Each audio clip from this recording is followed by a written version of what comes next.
வணக்கம். இது செய்தி மலரின் நேர்காணல் நிகழ்ச்சி. இன்றைய நிகழ்ச்சியில் கலந்து கொண்டு தன்னுடைய கருத்துக்களை தெரிவிப்பதற்காக நாம் தமிழர் கட்சியினுடைய மாநில தொழிற்சங்க தலைவர் அன்பு தென்னரசன் அவர்கள் வந்திருக்கிறார். வணக்கம். வணக்கம். இப்போ நடைபெற்ற சுதந்திர தின விழா கொண்டாட்டம் நடைபெற்ற தமிழகத்தில் ஆளுநர் எல்லாரும் தேநீர் விருந்து கொடுக்குறாரு. அதை அனைத்து கட்சிகளும் புறக்கணிக்கின்றன. அனைத்து கட்சிகளும் திமுகவோட கூட்டணி கட்சிகள் புறக்கணிக்கிறது. பாஜக இப்போ போகிறாங்க அதுக்கு ஆளுநருக்கு. ஆனால் திமுகவோட கூட்டணி கட்சிகள் புறக்கணிக்குது. என்னன்னா அவருடைய கருத்தியல் வேறுபாடு காரணமாக திமுக மற்றும் கூட்டணி கட்சிகள் அதை புறக்கணிக்கிறது. ஆனால் தமிழக அரசின் சார்பில் ஆளுநர் பதவிக்கு மரியாதை கொடுத்து முதலமைச்சர் மற்றும் அமைச்சர்கள் செல்றாங்க. நீங்க எப்படி பாக்குறீங்க? கவர்னர் என்பவர் மத்திய அரசால் நியமிக்கப்பட்ட ஒரு பிரதிநிதி. இந்த மாநிலத்தை கண்காணிக்கக்கூடிய மத்திய அரசினுடைய பிரதிநிதி, அவ்வளவுதான். இந்த தேநீருக்கு விருந்து என்பது அது வாடிக்கையாக ஆண்டுதோறும் அவர் அந்த சுதந்திர தினத்தில் ஆளுநர்கள் தேநீர் விருந்து கொடுக்கறது தான். அப்போ இந்த கவர்னர் அழைப்பு கொடுக்கும்போது ஒரு அரசு என்பது எல்லா மக்களுக்குமானது. ஒருத்தவங்களுக்கு திமுக காரவங்களுக்கானது இல்லை, அதிமுக காரவங்களுக்கு ஆனது. எல்லா மக்கள் இந்த நாட்டில் உள்ள வாக்கு செலுத்தி முதலமைச்சரே ஒரு முறை சொன்னார்ல, இந்த அரசு வாக்கு செலுத்தியவர்களுக்கு மட்டுமல்ல வாக்கு செலுத்தாதவர்களுக்கும். அந்த அடிப்படையில் அரசு தார்மீக அடிப்படையில் கலந்துக்கிறதுல தவறில்லை, அது அப்படிதான் கலந்துக்கணும். ஆனால் கவர்னர் தேவையான்றதுல அவங்களுக்கு மாற்று கருத்து இருக்கு. திராவிட முன்னேற்ற கழகத்துடைய கொள்கை அடிப்படையில் நான் ஆட்டுக்கு தாடியும் நாட்டுக்கு கவர்னரும் தேவையில்லை அப்படின்னு சொல்லியிருக்காங்க. இப்போ அந்த அடிப்படையில் அது திமுக கட்சியினுடைய கோட்பாடு, அது அரசனுடைய கோட்பாடு இல்லை, திமுக கட்சியினுடைய கோட்பாடு. கவர்னரை வெளியேற்றுவதற்கு, கவர்னர் வேண்டாம் என்று சொல்வதற்கு இவர்கள் அதுக்கப்புறம் எந்த போராட்டமும் இவங்க நடத்தலை. அண்ணா அன்னைக்கு பேசுனதோடு தெரியுது. அதுக்கப்புறம் இந்த நாட்டுக்கு எதுக்கு கவர்னர் என்ற அதுக்கான போராட்டங்களை நடத்தலை. தமிழ்நாட்டை பொறுத்த வரைக்கும், எங்களை பொறுத்த வரைக்கும் கவர்னர் என்பது தேவையில்லாத ஒரு பொறுப்பாக தான் நாங்கள் கருதுறோம். இங்கே உட்காந்து ஒரு மக்களால் தேர்ந்தெடுக்கப்பட்ட ஒரு அரசுக்கு இல்லாத அதிகாரம், மக்களால் தேர்ந்தெடுக்கப்படாத ஜனாதிபதியால் நியமிக்கப்படுகின்ற ஒரு நபர் இந்த அரசை கட்டுப்படுத்துவார்னா அப்ப இங்க மக்களாட்சிக்கு என்ன உரிமை? மக்களால் தேர்ந்தெடுக்கப்பட்ட ஒரு அரசாங்கம் மக்களுக்கு தவறு செய்யும் போது அதை நீங்க சொன்னீங்க ஆரம்பத்துல கண்காணிக்கிறதுக்காக அனுப்பப்பட்டவர்னு, அவரை கேட்கறதுக்கு அதிகாரம் கிடையாதா? இந்த அரசு இதுக்கு உளவுத்துறை, அந்த துறைகள் எல்லாம் பல துறைகள் வச்சிருக்காங்க. மத்திய அரசுடைய உளவுத்துறை எல்லாம் இருக்கு. அந்த துறைகள் மூலமாக இந்த அரசை கண்காணித்து நேரடியாக ஜனாதிபதி இந்த முதலமைச்சர் அழைத்து பேச முடியுமா, முடியாதா? ஏன் அதுக்கு தானே ஒரு ஆள் வச்சிருக்காங்க. ஜனாதிபதியும் மேல அத்தனை மாநிலங்களுக்கு நடுவில் ஒவ்வொரு பிரதிநிதியாக ஒரு கண்காணித்து இவர் ஒரு ரிப்போர்ட் கொடுக்குற ஒரு மனிதரா இருந்தா நமக்கு கவலை கிடையாது.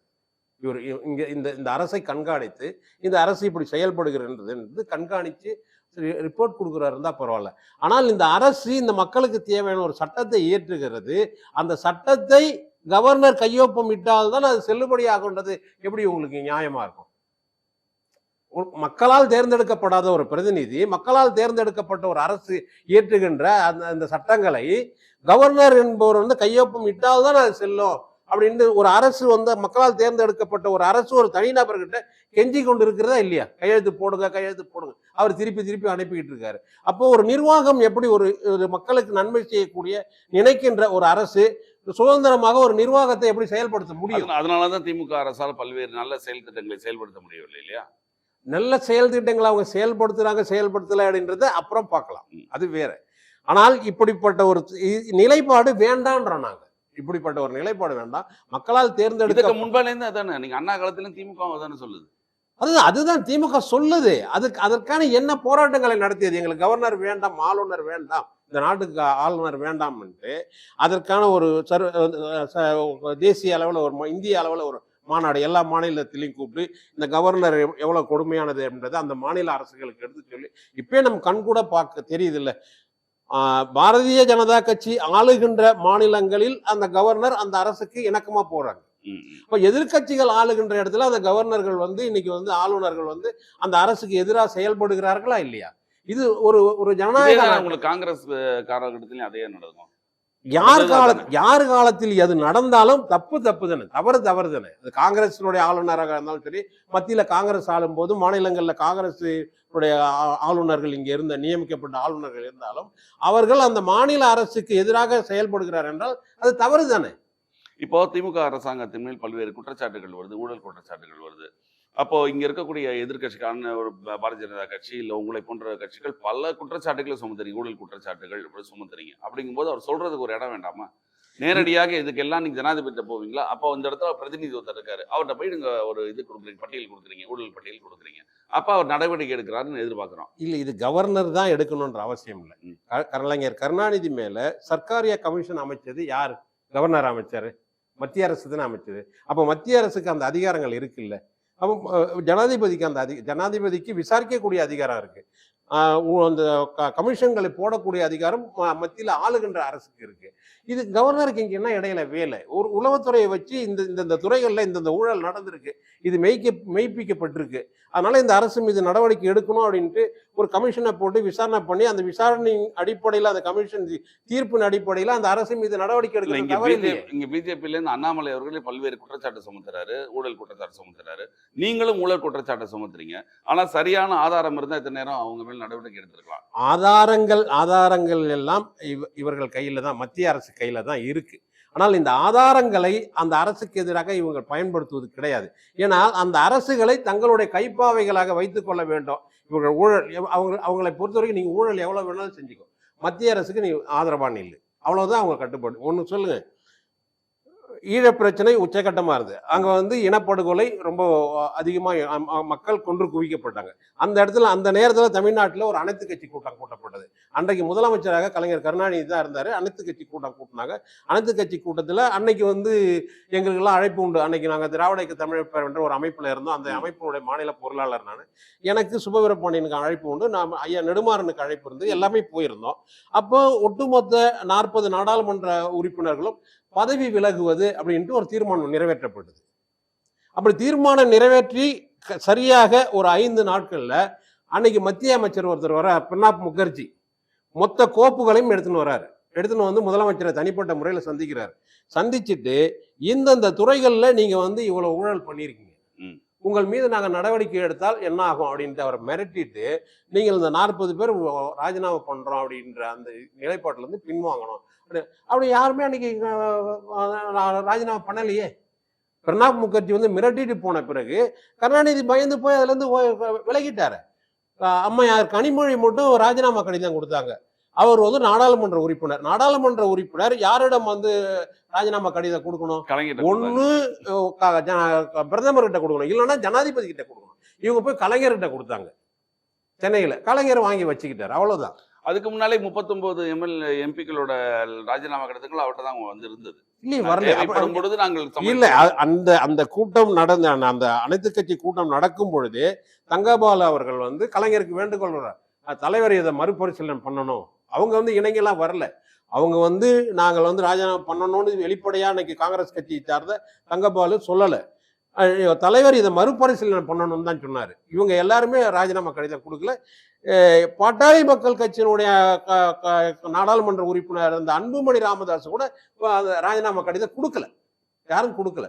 எல்லோருக்கும் உள்ளுக்குள்ள பதவி போட போதுன்னு ஒரு அச்சம் இருந்ததை தவிர, கலைஞரும் இந்த மக்களை சமாதானப்படுத்துவதற்கு இந்த மாதிரி அடிக்கடி எல்லாம் அறிக்கை விடுவார்.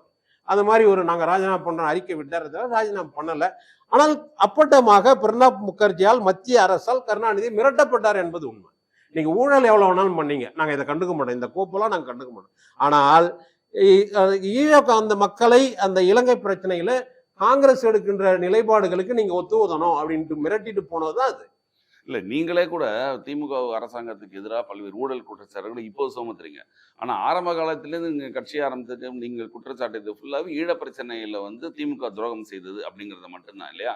அப்போ நீங்களே ஊழல் பற்றி பெருசா பேசலையே உங்க கட்சிகளே. இல்ல, நாங்க எங்க கட்சி தொடங்கப்பட்டது ஒரு பிணக்குவியில இருந்து, ஒரு கோபத்துல இருந்து. தமிழன் இல்லாத கட்சியே இல்லை, தமிழனுக்கென்று ஒரு கட்சி இல்லை என்ற ஒரு ஆதங்கம். அன்னைக்கு மக்கள் துடிக்க கொல்லப்பட்டார்கள். தமிழகத்தில் இருந்த கட்சிகள் எல்லாம் இப்போ நான் சொன்ன மாதிரி எல்லாம் அரசியல் செய்தார்களே தவிர அந்த மக்களுக்கான ஒரு நிரந்தர தீர்வுக்கான வழிகோள் யாருமே செய்யல. அப்போ அதுல ஏற்பட்ட அந்த கோபத்தின் அடிப்படையில் தான் நாங்க இங்கே ஒரு கட்சியை தொடங்கணும். அப்போ ஈழக்க சிக்கல் தான் அன்றைக்கு எங்களுக்கு முதன்மையா இருந்தது. ஆனால் இங்க திரும்பி பார்க்கும்போது நம் நாட்டில் உள்ள அரசியல் அதை விட கொடுமையா இருக்கு. இங்க எங்கு பார்த்தாலும் ஊழல், கனிம வள கொள்ளை, மணல் கொள்ளை, இது இது எல்லாமே நடக்குது. இப்போ இந்த ஈத்தேன் மீத்தேன் எடுத்தல், ம், ம். ஹைட்ரோ கார்பன் எடுத்தல், இது இது எல்லாம் இந்த நாட்டை நாசகரமாக்கிடும் அப்படின்னு நமக்கு தெரிகின்ற போது, அப்ப இதற்கு தான் நம்ம முக்கியத்துவம் கொடுக்கணும்னு அவசியம் நமக்கு வந்து போச்சு. நாம் தமிழர் கட்சிக்கு வந்துச்சு. அப்போ நாங்க வந்து இப்போ இந்த அதற்கு பின்புதான் நீங்க மாறுறீங்க. உங்க நாம் தமிழர் கட்சியோட எல்லா பக்கமும் இல்ல நாங்க வந்து தமிழ்நாட்டின் நலன் எங்களுக்கு முக்கியம் இல்லை அப்படின்னு சொல்லி நாங்கள் இந்த அரசியல் கட்சியை தொடங்கல. ம், ம். அன்னைக்கு எங்களுக்கு முதன்மையா இருந்தது தமிழனுக்கென்று ஒரு தேசம் வேண்டும், அந்த தேசத்தை அமைப்பதற்கு ஒரு உலக தமிழர்களை ஒன்று திரட்டி ஒரு தேசம் அமைவதற்கான ஒரு அரசியலை முன்னெடுக்கணும்ன்றதான் தொடங்கணும். ஆனால் இங்கே உள்ளதே பறி போயிடும் அப்படின்ற ஒரு நிலைப்பாடு வரும்போது இங்கே எல்லாமே இங்கே வந்து வெறும் கொள்ளையும் கொலையுமா தான் இருக்கு, இந்த நாடு அவ்வளவு மோசமா இருக்கு அப்படின்னு தெரிகின்ற போது அப்போ நம்ம கனிம வளங்களை காப்பாற்ற வேண்டும், நம்ம ஈத்தேன் மீத்தேனை காப்பாற்ற வேண்டும், நம்ம மணல் காப்பாற்ற வேண்டும். அப்போ எது ஒன்றும் உன்னால் உருவாக்க முடியாத எதை ஒன்றையும் நீ வந்து அழிக்கிறதுக்கான உரிமை உனக்கு இல்லைன்றாங்க. இப்போ மணலை நாம் உருவாக்க முடியாது, அது இயற்கையின் கொடை. மலையை நாம் உருவாக்க முடியாது, அது இயற்கையின் கொடை. இதெல்லாம் அழிச்சிட்டு என்ன பண்ண போறாங்க? விளிங்கத்துல துறைமுகம் கட்டுறாங்க. கேரளாவில் அதே கிழக்கு தொடர்ச்சி மலைகள் இருக்கு, அந்த மலைகள்ல அவர்கள் கையே வெட்டல. ஆனால் கன்னியாகுமரியில் இருக்கிற மலைகளை உடைத்து விளிங்கத்துக்கு கொண்டு போறாங்க. ஒரு நீதிபதி அம்மையார் அவங்க சொல்றாங்க, கேரளாவில் மலைகள் வெட்டுவதற்கு தடை இருப்பதால் தமிழகத்திலிருந்து கொண்டு போகலாம், ஒரு நாளைக்கு 700 வாகனங்கள் மட்டும் கொண்டு போகலாம். இது எந்த வகையில நியாயம் உங்களுக்கு சொல்லுங்க? நீ வந்து உன்னுடைய செல்வங்களை நீ பாதுகாத்துக்குவ, ஆனால் என்னுடைய செல்வம், என் நாட்டினுடைய செல்வம், என்னுடைய கனிம வளங்கள் பறிபோகலாமா? இந்த மண்ணை ஆள்பவர்களுக்கு அதை பற்றியான கொஞ்சமாவது அக்கறை இருக்கா? இது நாங்க மேடையில கேட்டோம்னாக்கா நம்ம துரைமுருகன் ஒரு வார்த்தை அதிகமா கேட்டார், அங்க பெத்தவனே அங்க ஆள்றான், அதனால வந்து அவன் வந்து தன்னுடைய நாட்டை காப்பாற்றி கொள்கிறான், இங்க மத்தவன் ஆள்றான், அதனாலதான் இந்த நாடு. உடனே அவனை பிடிச்சி அவ்வளவு வேகமா அன்றைக்கு இரவே அவரை கைது பண்ணி சிறையில போட்டு இந்த கொடுமைகளை அனுப்பிச்சு இந்த கனிம வளங்கள் கொள்ளை போவதை பற்றி இவர்களுக்கு யாருக்கும் கவலை இல்லை. இல்ல இப்ப மீண்டும் திருப்பியும் அந்த முல்லை பெரியார் பிரச்சனை இப்போ ஆரம்பிச்சிருக்கு. முல்லை பெரியார் பிரச்சனை நீண்ட நாளா இருக்கு. இதுல வந்து முல்லை பெரியார் பிரச்சனைக்கு அடிப்படை காரணம் நம்ம இந்திய விடுதலையின் போது நமக்கு சொந்தமாக இருந்த தேவிகுளம், பீர்மேடு, இடுக்கி மாவட்டங்களை எல்லாம் அந்த கேரளாவுக்கு கொடுத்ததுனால வந்த விளைவு. நம்ம முல்லை பெரியார் அணை இருக்கின்ற அந்த இடுக்கி மாவட்டம் கேரளாவோடு தாரை வார்க்கப்பட்டுச்சு.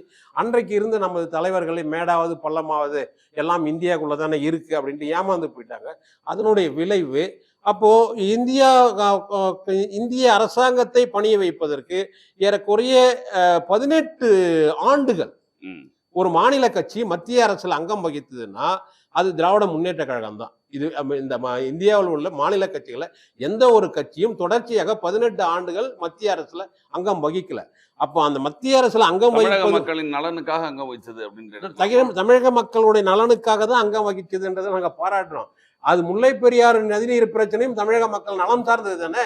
அப்போ இவர்கள் அதிகாரத்தில் இருக்கும் போது ஏன் அந்த ஒரு 40 மரங்கள் இருக்கு, அந்த அணையை தூர்வாரணும்னா ஒரு 40 மரங்கள், அந்த மரங்களை வெட்டிட்டா திருப்பி அந்த மரங்களை நட்டு வளர்த்துற முடியும்.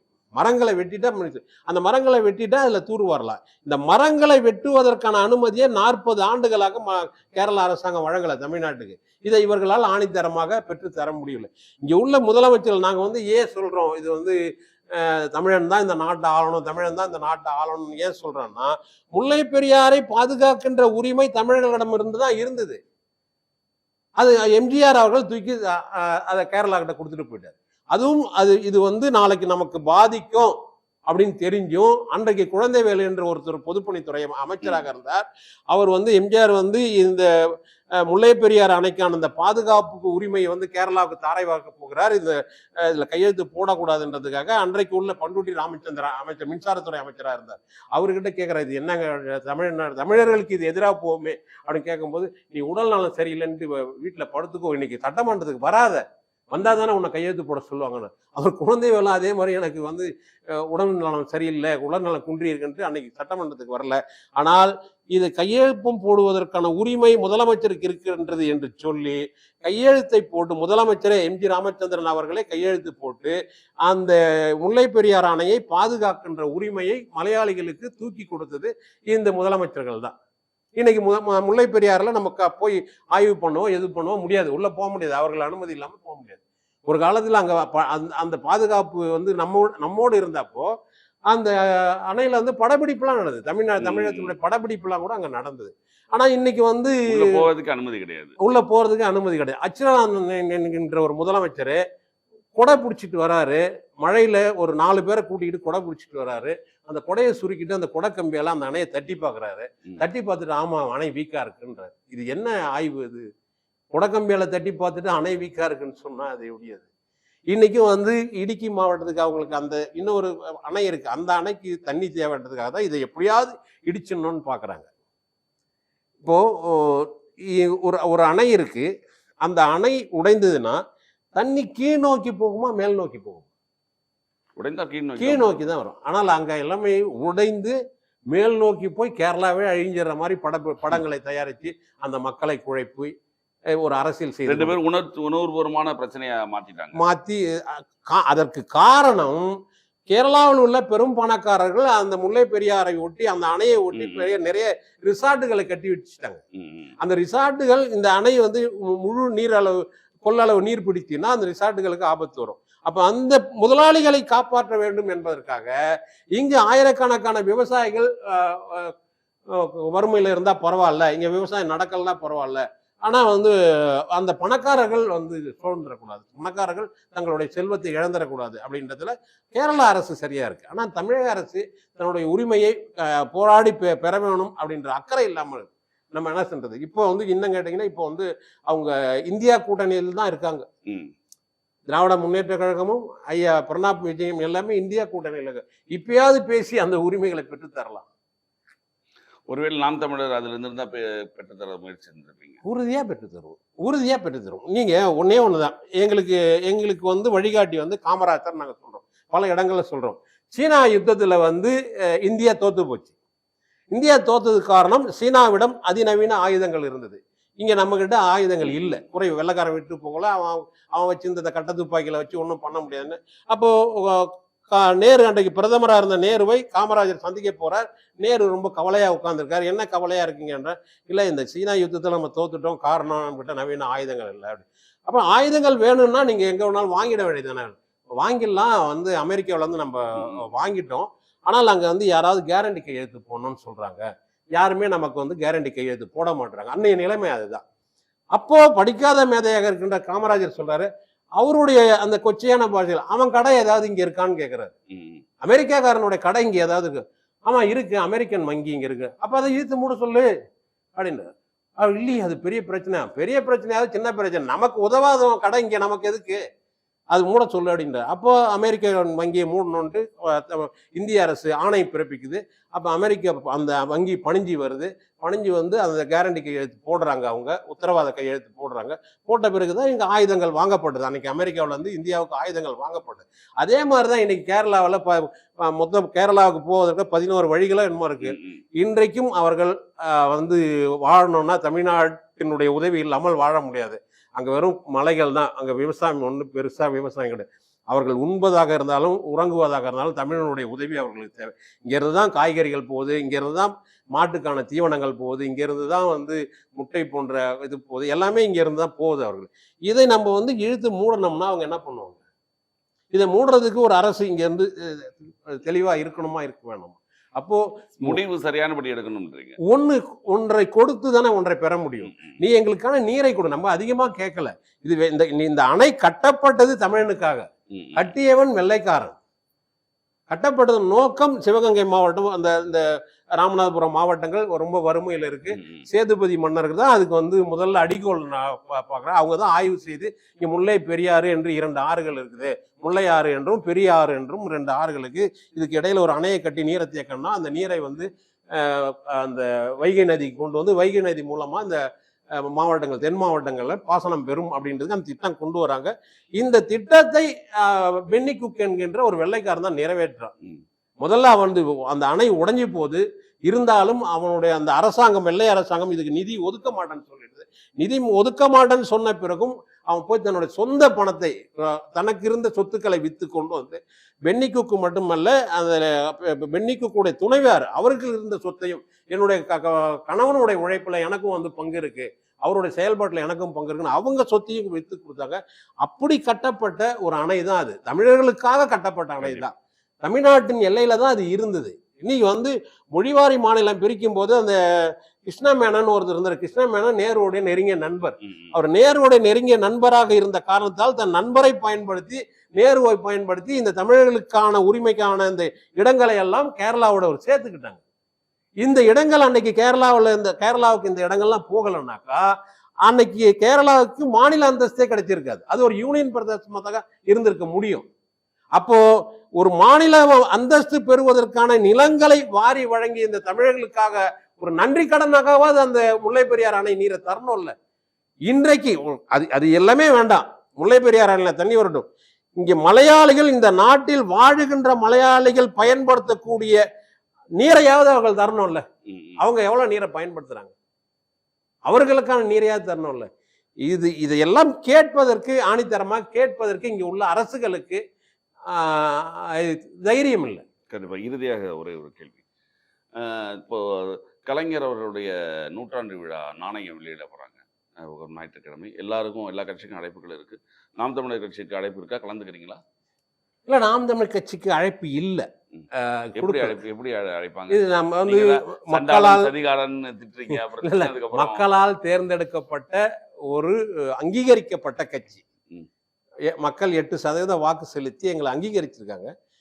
அங்கீகரிச்சிருந்தாலும் அவர்கள் வந்து, நான் அன்னைக்கு சொன்ன, அன்னைக்கு கருணாநிதி இருக்கும்போது, ஈழப்பிரச்சனை உச்சத்தில் இருக்கும்போது, அன்னைக்கு சாதாரண ஒரு தேர்தல் கட்சியாக இல்லாத அந்த திராவிட இயக்க தமிழர் பேரவைக்கெல்லாம் அழைப்பு வந்தது. அன்னைக்கு நெடுமாறன் ஐயாவுடைய கட்சி தமிழர் தேசிய இயக்கம் வந்து தடை செய்யப்பட்டிருந்தது. அன்னைக்கு தடை செய்யப்பட்ட கட்சிக்கே வந்து அழைப்பு அன்னைக்கு வந்தது. நெடுமாறன் ஐயா வந்து தமிழக அரசியல் ஒரு முக்கியமான என்பதற்காக அவருக்கெல்லாம் அழைப்பு வந்தது. ஆனால் இன்றைக்கு வந்து அவர்கள் ஆளுங்கட்சியாக இருக்காங்க. நாங்கள் வந்து சந்தாளன்ட்டு நாங்கள் கருணாநிதி நாங்கள் சொல்லலைங்க, உப்பியும் சொல்றோம், சந்தாளன் என்று நாங்கள் சொல்லலை.